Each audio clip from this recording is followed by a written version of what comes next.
Assalamualaikum warahmatullahi taala wabarakatuh.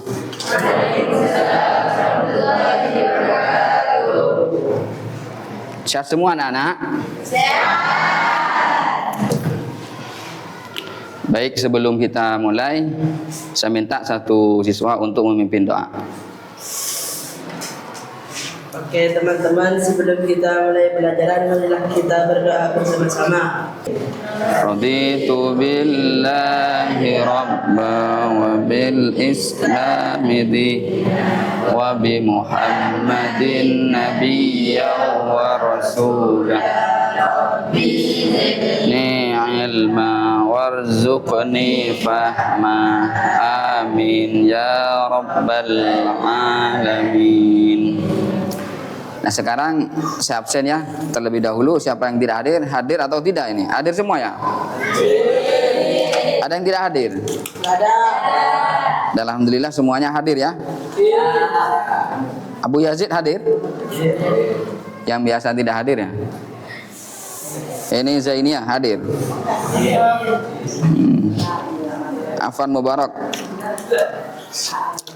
Jadi marilah niat kita untuk belajar SKI ini bukan hanya sekedar untuk mengetahui sejarah dulu, namun bagaimana SKI itu dijadikan sebagai motivasi hidup kita, karena yang namanya sejarah itu tidak hanya sebatas untuk diketahui, namun lebih pada bagaimana kita mencontoh apa yang dulu terjadi ataupun sesuatu yang perlu dihindari dalam sejarah.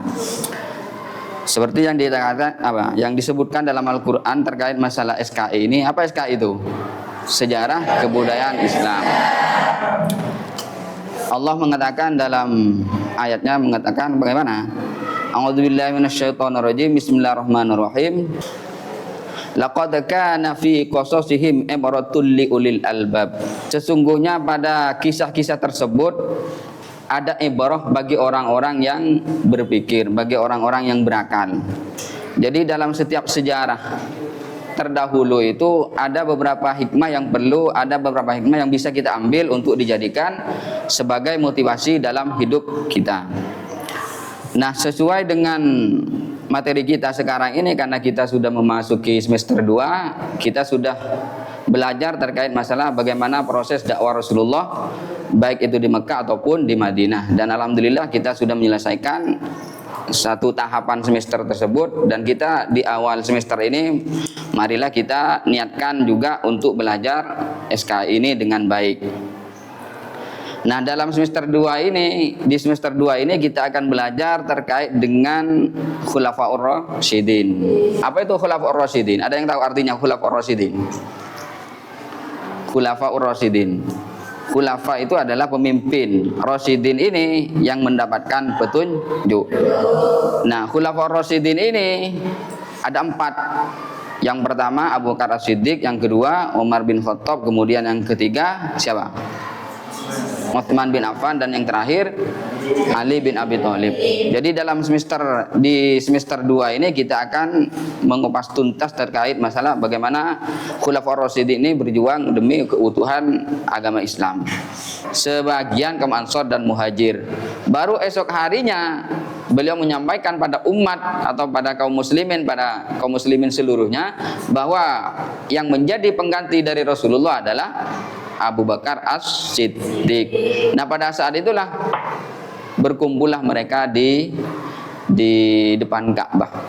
Kemudian beliau dibaiat menjadi khalifah secara umum.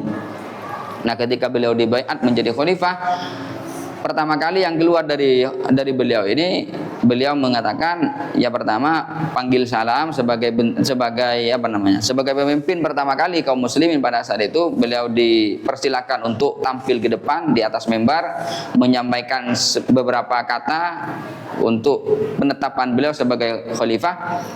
Pada saat itu beliau mengatakan, wahai kaum muslimin, saya ini bukan orang baik di antara kalian. Saya ini bukan orang baik di antara kalian.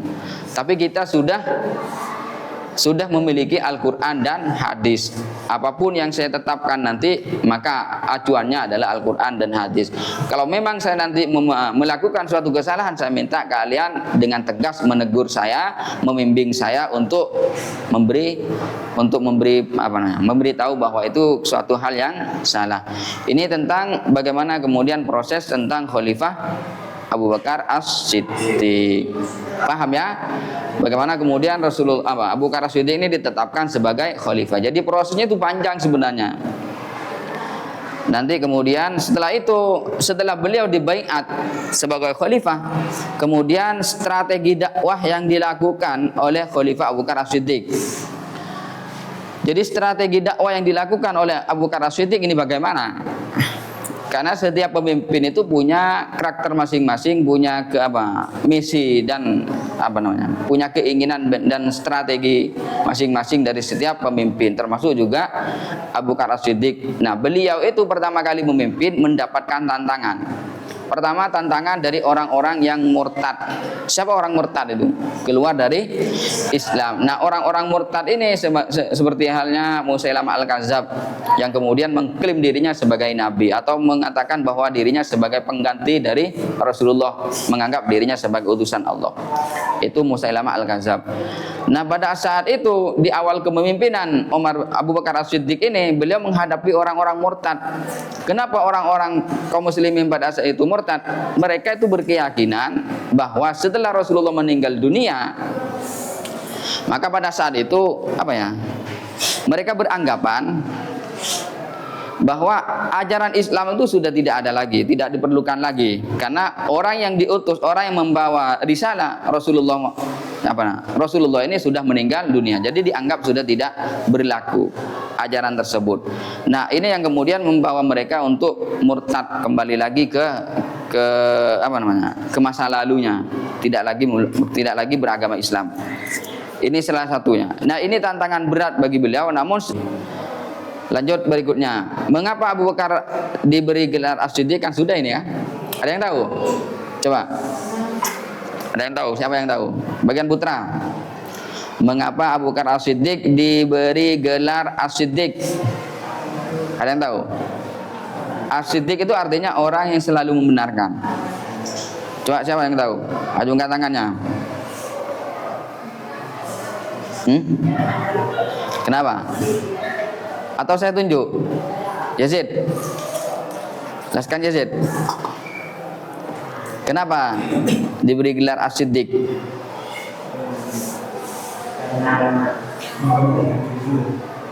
Ya, jujur memang Rasulullah itu. Kenapa?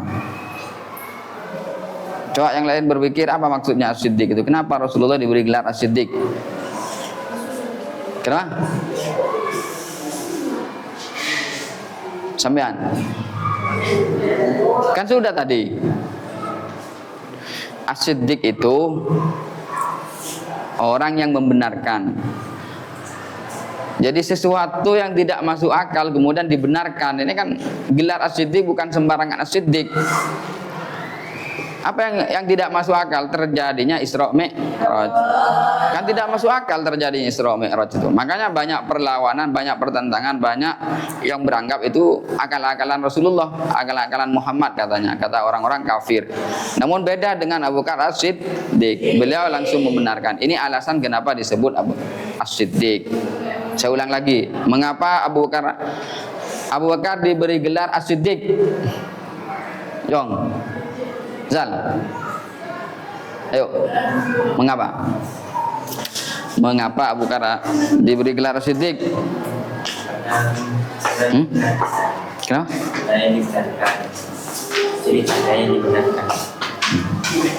Karena beliau membenarkan terjadinya Isra Mi'raj yang di luar akal, itu jawabannya. Yong. Zal. Ayo. Mengapa? Mengapa Abu Bakar diberi gelar Siddiq? Kenapa?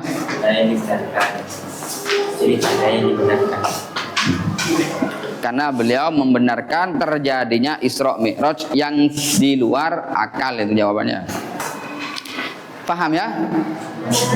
Jadi alasan kenapa kemudian Abu Bakar As-Siddiq ini keimanan sangat dibutuhkan, keimanan yang sangat kuat pada masa awal kepemimpinannya, karena awal tantangannya itu beda dengan masa Rasulullah. Kalau Rasulullah sekali berbicara mungkin didengar, tapi pada saat itu Abu Bakar As-Siddiq tidak hanya menghadapi orang-orang kafir, tapi menghadapi orang-orang Muslim yang membangkang. Ini lebih berat kan. Kemudian kita lanjut. Nah, setelah kita mendengar materi yang saya sampaikan, saya minta buat kelompok. Kelompok untuk putra ini bagi jadi 2 kelompok.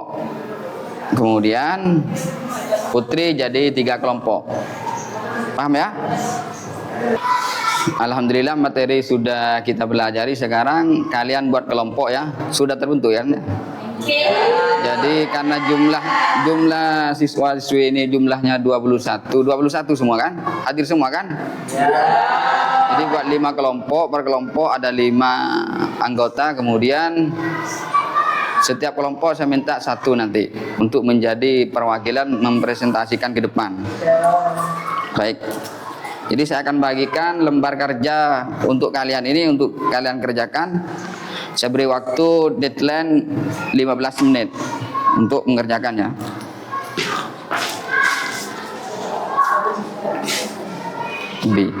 Kan ini.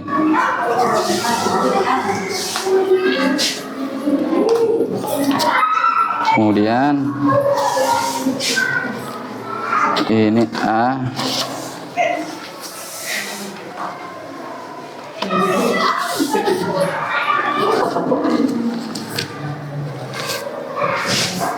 Ini kerjakan.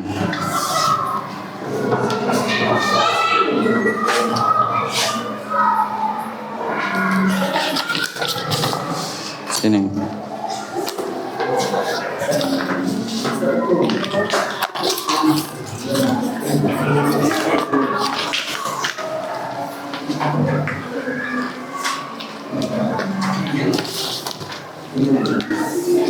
Ini. Mohon dikerjakan dengan serius. Yuk kerjakan. Waktunya 15 menit.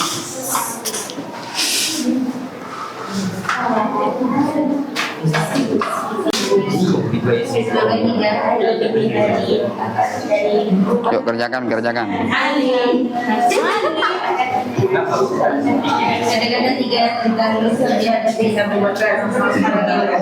Saling sumbang pemikiran antar teman.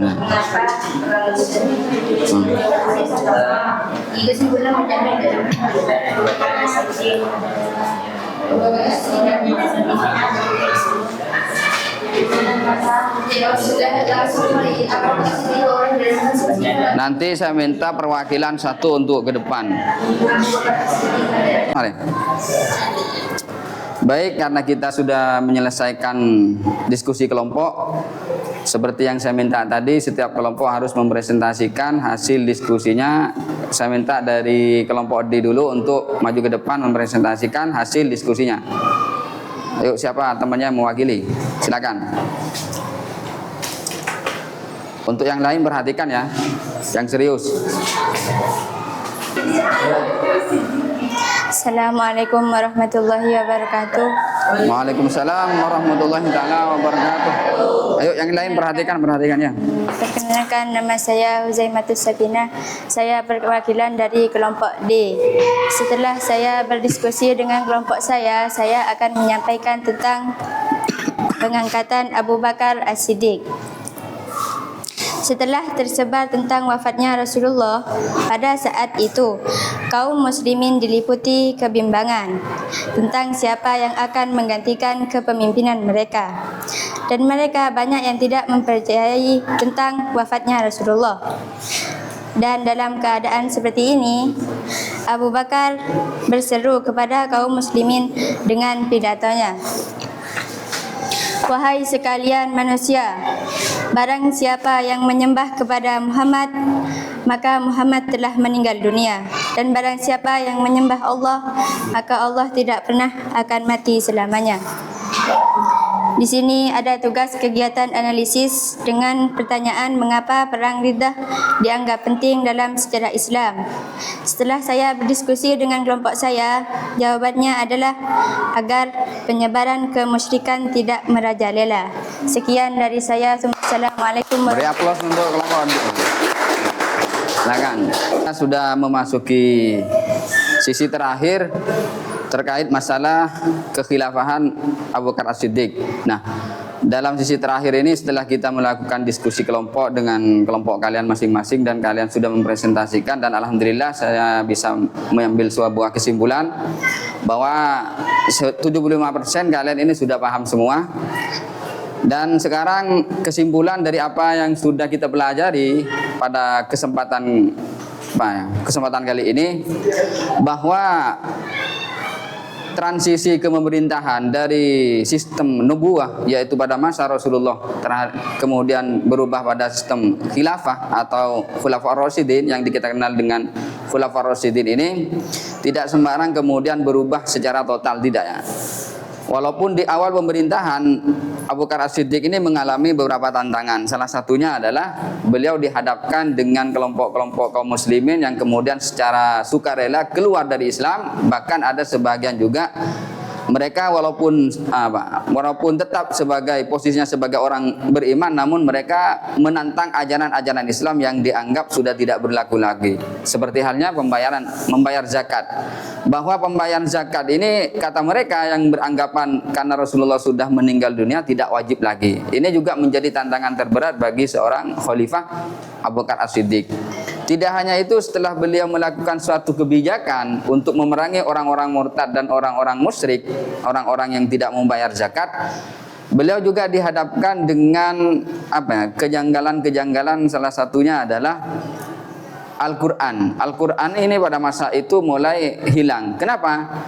Karena ada beberapa sahabat yang tidak sedikit yang kemudian ada jumlahnya itu kisaran lebih dari 1.000 sahabat yang meninggal dunia pada perang Riddah pada saat itu yang meninggal dunia. Nah, ini menjadi suatu menjadi suatu kekhawatiran terbesar bagi seorang khalifah Abu Bakar As-Siddiq kalau kemudian nanti Al-Quran itu hilang.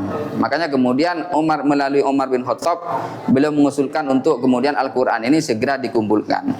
Pada saat itulah kemudian Abu Bakar As-Siddiq meminta Zaid bin Harisah untuk menjadi tim pengumpul atau penghimpun Al-Quran. Setelah Al-Quran disempurnakan atau dikumpulkan dalam satu mushaf, beliau juga melakukan penyebaran dakwah Islam ke luar daerah, yaitu ke luar Jazirah Arab. Ini juga salah satu strategi dakwah beliau. Jadi walaupun beliau dalam kepemimpinannya hanya berlangsung selama 2 tahun 20 hari 3 bulan 10 hari. Jadi masa 2 tahun 3 bulan 10 hari ini masa yang sangat sebentar. Namun oleh beliau ini difungsikan untuk menyebarkan dakwah Islam secara maksimal walaupun ada beberapa tantangan-tantangan. Dari apa yang sudah kita pelajari terkait masalah Khalifah Abu Bakar As-Siddiq ini, kemudian kita dapat mengambil suatu pelajaran ya, bahwa ternyata kita tutup pertemuan kali ini dengan pembacaan doa bersama. Bismillahirrahmanirrahim. Wallahu a'lam bishawab. Bismillahirrahmanirrahim.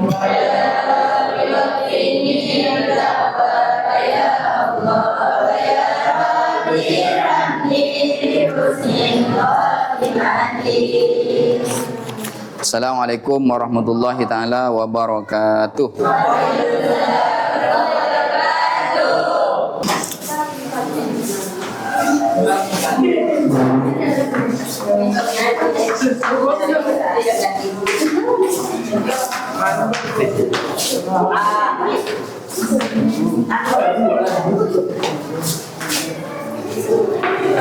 Silakan, Bagan Putri.